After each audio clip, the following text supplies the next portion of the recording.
Hey everybody, today we are starting our journey through the major prophet book of Ezekiel. Ezekiel is a book that is 48 chapters long, so it's going to take us about half the year just to go through the book of Ezekiel together.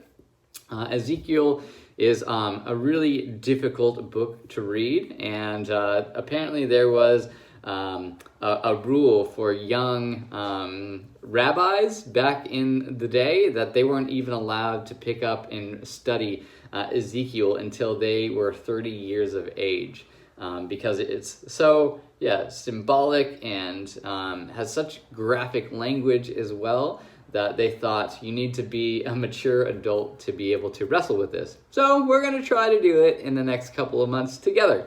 That should be fun. Now, what can we tell you about the book of Ezekiel? Well, Ezekiel is a person. He is at the beginning of the book. He is 30 years old, which is the time that he was scheduled to be appointed a priest at the temple in Jerusalem. But he obviously isn't there. This book takes place before and during and after the Babylonian exile of the southern kingdom of Judah. You may remember that in Jewish history that the kingdom of Israel had a civil war and split. Northern kingdom called Israel, southern kingdom called Judah. And eventually both of them sort of lost their way spiritually. First, the northern kingdom of Israel was conquered by a nation called Assyria, and then about 150 years later, the southern kingdom of Judah was conquered by a kingdom called Babylon.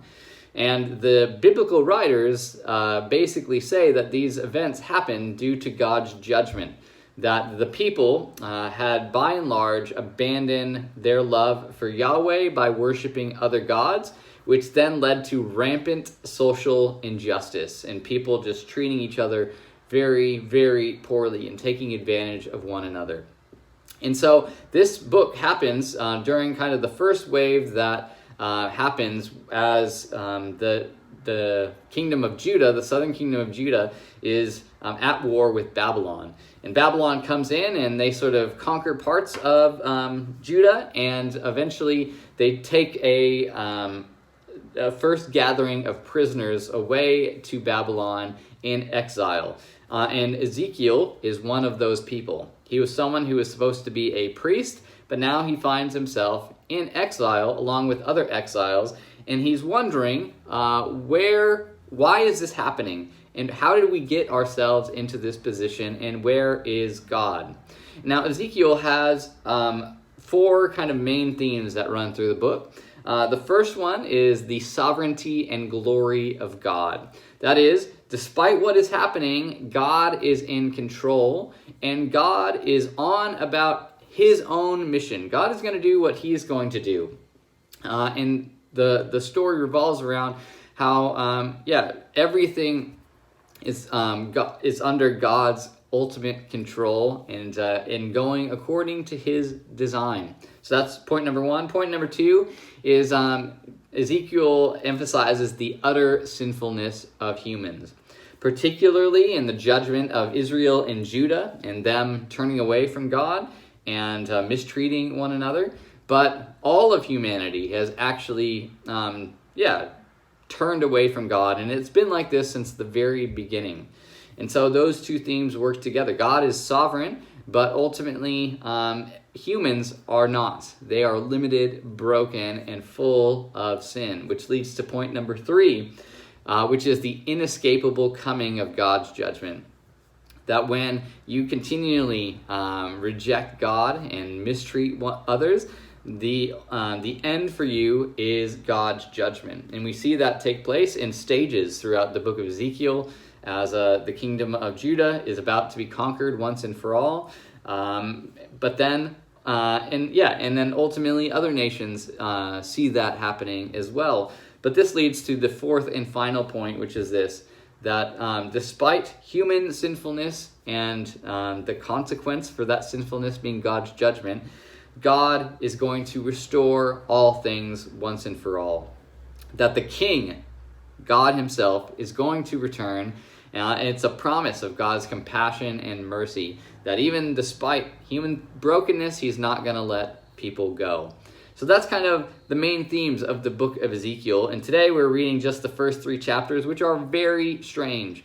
And if you want, I'll include a link to the Bible Project video on these sections.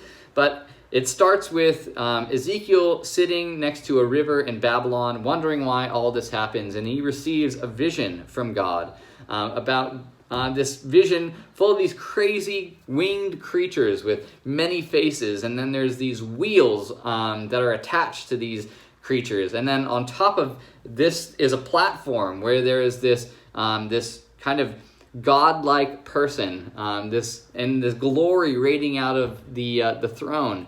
And what's this about? Well, it's about how God and his presence, his throne, is on the move. It's in Babylon. And people used to think it was centered just in Jerusalem. That's kind of where God's presence was, in the temple.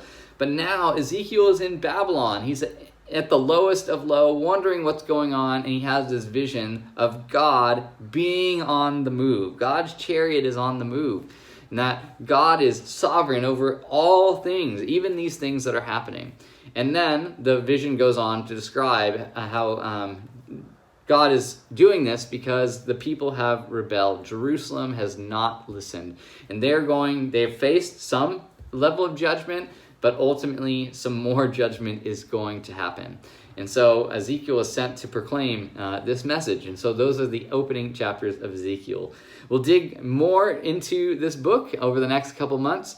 It's going to be a fun and rocky ride. So fasten your seatbelts, and we'll see you next time. Bye.